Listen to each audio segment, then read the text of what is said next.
must be used to going under the water. After that, fair strength and common sense are all that is required. The force of the big comber is rather unexpected. There are mix-ups in which board and rider are torn apart and separated by several hundred feet. The surf rider must take care of himself. No matter how many riders swim out with him, he cannot depend upon any of them for aid.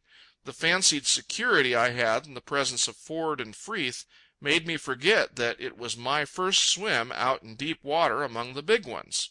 I recollected, however, and rather suddenly, for a big wave came in, and away went the two men on its back all the way to shore. I could have been drowned a dozen different ways before they got back to me. One slides down the face of a breaker on his surfboard, but he has to get started to sliding. Board and rider must be moved shoreward at a good rate before the wave overtakes them.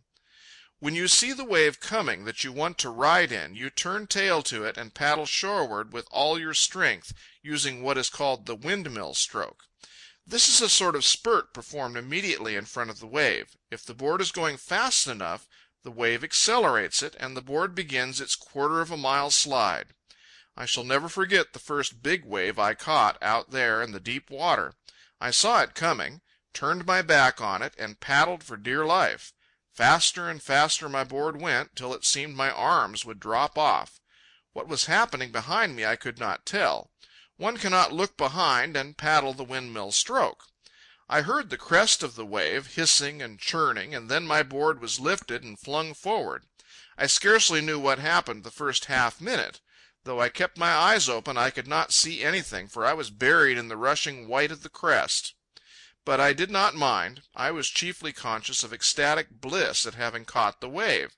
At the end of the half-minute, however, I began to see things and to breathe. I saw that 3 feet of the nose of my board was clear out of the water and riding on the air. I shifted my weight forward and made the nose come down.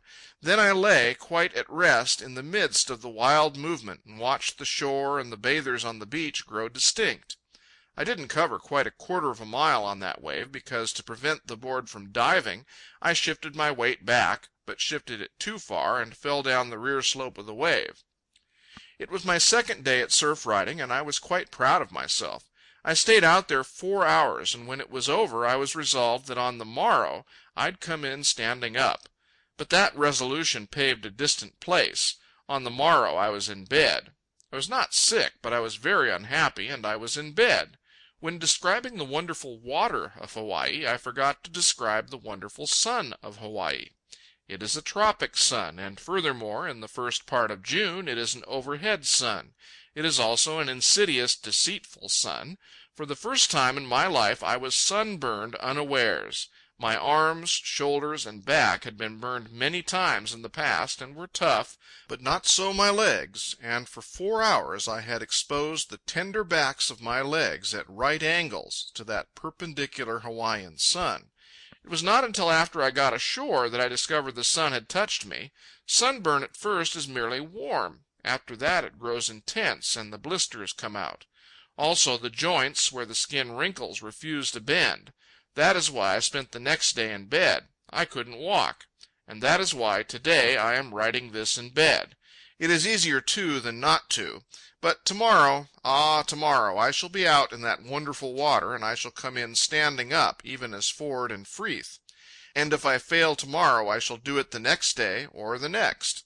Upon one thing I am resolved. The Snark shall not sail from Honolulu until I, too, wing my heels with the swiftness of the sea and become a sunburned, skin-peeling Mercury.